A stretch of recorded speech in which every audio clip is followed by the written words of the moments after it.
Hey YouTube, it's Robin, and I wanted to make a really quick video tonight to celebrate an accomplishment on the tale of a tragedy.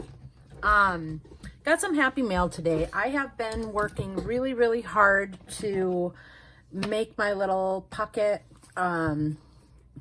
original that I love this thing.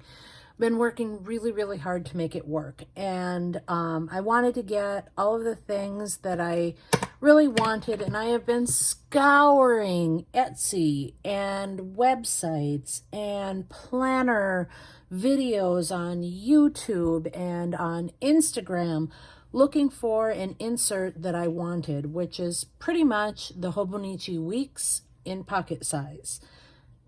There are a few on Etsy that I liked, but the grid on the right hand side was so huge that I knew I wouldn't care for it. And I'd asked a few people, and they were printables to top it off, so I didn't know if I could mess around with it. I'm not really good with that kind of stuff. I didn't think I was really good with that kind of stuff. So I've been living in these Filofax inserts, and they've been working okay. I think the space is fine. I went through tonight. Well, all right, I'm going to go in order here. So I thought that I found an insert that would work really well. And I placed an order with cloth and paper, and I actually filmed the unboxing earlier today, and my camera wasn't on record. So I thought, well, that's a sign. So I gave up on that. But I ordered these inserts from cloth and paper, and they were a huge disappointment for a couple of different reasons. First of all, they were in the Hobonichi Week style, and I saw that they had the smaller grid. You can see the smaller grid on this size, so I was really jazzed about it. So in my looking at the smaller grid size, I guess I ignored the other side of the page because for some reason they printed these boxes around the days of the week. And I think that that looks fantastic, but it's a pocket size insert, and I don't really need to have my space constricted more than it already is, if that makes sense. I tried writing on one, and it really wasn't as big a deal as I thought it was going to be. But look at all of the real estate on the top of the page for month and week of with this line up here. That's like almost a whole nother day. If they'd just taken that off and left a little spot to write and given these boxes just a little bit more room, taking the box away maybe and just put the things on them. So anyways, I was gonna make them work, and then I started loading them into my little pocket planner, and because they are on really good quality paper, 140 gram I think, and there's only 1 week on a page, so each of these bad boys is a week. By the time I loaded this with the calendars into my planner, it had chunked up more than I wanted it to. So I did get the monthly calendars, and I did not read the web description well enough, because although they are drop dead gorgeous, I mean, this shop has something for design and simplicity that I really like. But again, in a pocket-sized planner, having one, like a January spread with a blank one, and then February, just to have these numbers on the front of the month, I mean, look at this, is only a quarter. These weeks inserts are only a quarter of the year. You'd need 4 of these to make a whole year. So that would have meant taking out inserts and only having a couple of months of inserts in my planner, and I don't like that. I like to have a whole year calendar at my disposal. So I took all of those out, and I went back to, oh, and my last thing on those is the holes were punched really wonky on the ones that I got. I actually had to go back in and repunch the holes because they were literally kind of bending when I had them in my planner. And of course I fuss with things and try to make them work. So no, they're not returnable, and live and learn. Maybe I'll put them up for sale or as a freebie for, I don't know what I'm going to do with them. Anyway, so then I went back to my Filofaxes, and I don't mind these. I want that blank page in here, but I actually went through and took my correction tape and blanked out all of the things that were taking up room in this calendar, like the monthly calendar on every page. I don't mind flipping to a monthly calendar in the months, as long as I get the real estate on this little page. So I had these in here, and I was just angry, you guys. I was so excited about those inserts. I waited and waited for them to come, and I was excited about setting up my planner, and I got just frustrated tonight, and I said, you know what? I'm just going to try to make inserts again. I'm just going to do it. I've tried before, and it's really given me a headache, but I've learned a few things in between then and now with planners, and I got myself a new printer, so I gave it a whirl, and lo and behold, ta-da! I'm going to give you a flip of my pocket planner. Let me get my computer out of here. You don't need to look at this. This is like the aftermath of me creating and printing inserts, so everything's kind of all over the place. Forgive my mess. So here's my little pocket original. I've got a few of these whatever post-it notes in the front, a couple smaller ones behind there. I have my favorite ever cut, I don't even know what company made this greeting card. I found at Target a while back. And so I taped that over the front of my credit card so that if I was shopping, you couldn't see it easily. And this little pouch that my wallet is on one side and my most used credit card is on the other side actually has a little dip in the front, and it's got one of those holes. I don't want to flip this open so you'll see the letters on it. Oh, you know what? Maybe, hang on. Aha. The pouch has one of these little holes so that you can press the card up like a magic wallet, you know? So this has really been working out well. So I think it was like maybe a name badge thing, and somebody along the line, I got this as a rack with a purchase from somebody on down the line, and they have like punched holes in it with little hearts, but I thought it said Filofax, but I guess it really doesn't matter. I found one of my friends in Minneapolis actually has Foxy Fix pocket-sized secretarial pockets, and she's mailing them to me. So I'm really excited about that. I'll have a spot to put my cash until my zip wallet comes in. I went on a rampage with vellum and found some designs that I liked, because everything that I like on Etsy is coming from Great Britain. Not a joke. I'm not paying $10 for 4 sheets of vellum for shipping. I can't.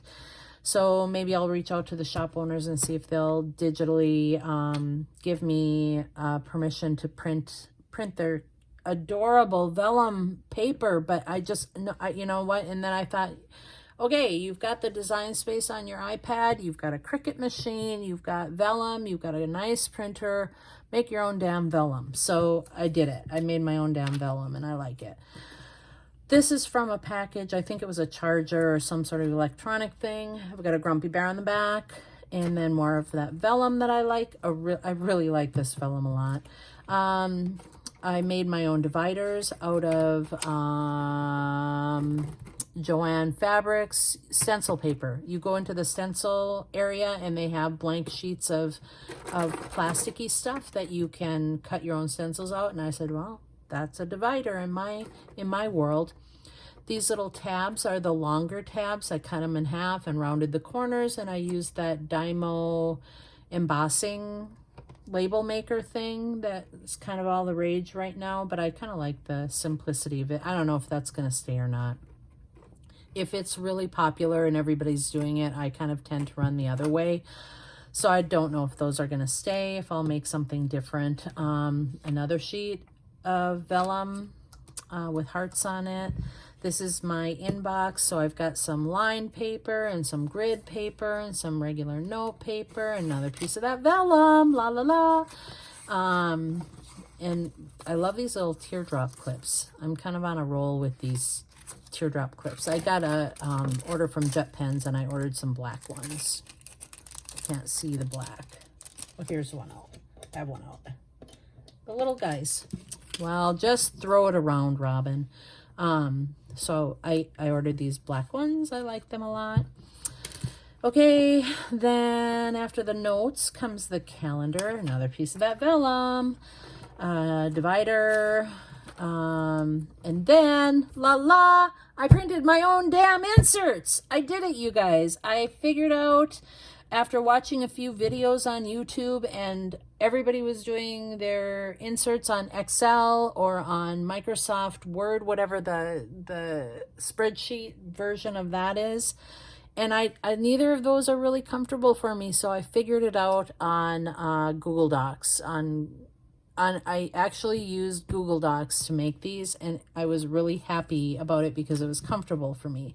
So this is the calendar that I need. This is the calendar that I want. It's tiny. It's a month on one stinking page, and there's some spot to put something else on the bottom. I could put washi down there. I could doodle down there. I could put a note. I can put a sticky note. Do whatever I want to.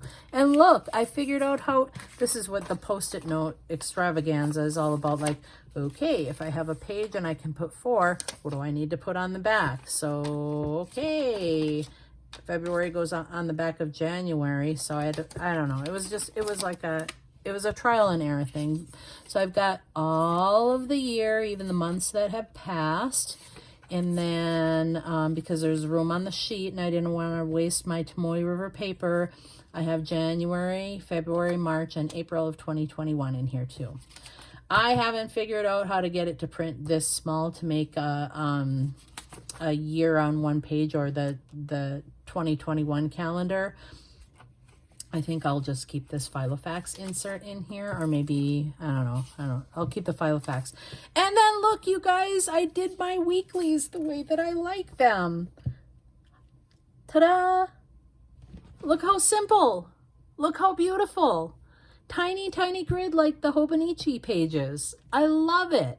Actually, I think that my grid might be smaller than the Hobonichi pages. I made it with the right measurements on it, but it got really small when I made it into a grid. I am so proud of myself. Simple, right? It's got, and I did it. I did the calendar. It's actually easy when you're doing opposite page as a standard, like a grid page, because you don't have to do this to get the right week on the back side of the paper and worry about that when you're printing. So I have all of the pages all the way through January. This guy, I ran out of, these shouldn't be in here, I don't think, but I didn't want to waste it, so I threw them in there. And then I've got some more vellum, another divider for lists, another piece of vellum. I've got my lists back here. I have an info section with a few self-made little envelope-y things. This one's for health information for my husband and myself. One page of addresses, my Costco card, and then another one of these folder things where I can take the front off and the back doesn't come off. And inside here are passwords if I need them. This is an Erin Condren watercolor dot card that I love, and I have a whole box of them that I wasn't using, and I said, hey, that looks like a fun thing, and it makes a really nice writing surface for everything. I have one of the older Filofax top-loading envelopes that I keep some stickers that I'm planning on using. I mean, we're talking like really minimal and simple. I've got stars and hedgehogs, and that's about as extravagant as I get with stickers. And then my favorite pizza place, movie receipt, and some of those whole, like if a page comes out, some hole reinforcers and some stamps. My favorite Starbucks card, some art, my little meh bear that I have. And then in the very back pocket, I have an envelope that I also got as a random act of kindness with a purchase. And it's got some weird kind of Velcro-y stuff on it. It says Post-it. I've never seen these before. But it actually kind of snaps together. I don't know how it does it. But I thought, hey, that would be great for the credit card that I don't want to use often. I tuck it in the back with my insurance cards and some extra blank checks. And that feels more secure than just throwing the card in there by itself. And, oh, I have to show you this other thing. I got this really cool, where my Costco card is. Check out this insert. This must be, I think this came with the pedal, pocket pedal Filofax planner from years ago. I remember it. I remember the planner when I first started planning, and I wasn't opposed to them, but I wasn't really thrilled about them. They're the kind of, I don't know what they're made of, plastic or cardboard, but they've got an elastic that comes around it. I found one of these on Mercari, and I grabbed it for like $15. It was the planner plus some inserts, and this, I kind of got it for this thing. This thing is like a hard, almost like a dashboard. It's a hard piece of plastic with a pocket and a stinking pen loop. And I was sad because when I got it, the pen loop was kind of coming off, but I just put some packaging tape on it, and it's good to go. It fits my Biz pen, my Slim Biz pen, which is my favorite friction pen that exists in the world. That fits in there nicely. I'll probably add some post-it notes, but look, you guys, Tomoe River paper. I'm telling you, look at the profile of this guy, and I've got a whole year full of I could go back and make the rest of the weekly calendars for 2020 and stick them in here, and I'd be just pickled as punch. I don't know. I guess I'm getting tired. It's getting late. But so that is my little walkthrough of my beloved little Filofax original pocket planner. I love this thing. It's so pretty. It's so beautiful, and it's so thin and portable, and it fits everything. And I have now the perfect, ultimate perfect inserts made by me. I am so happy. So anyways, I'm sharing the love, sharing the joy, and I hope that all of you had something really great that happened to you like I had happened to me. And I will talk to you again soon. Bye.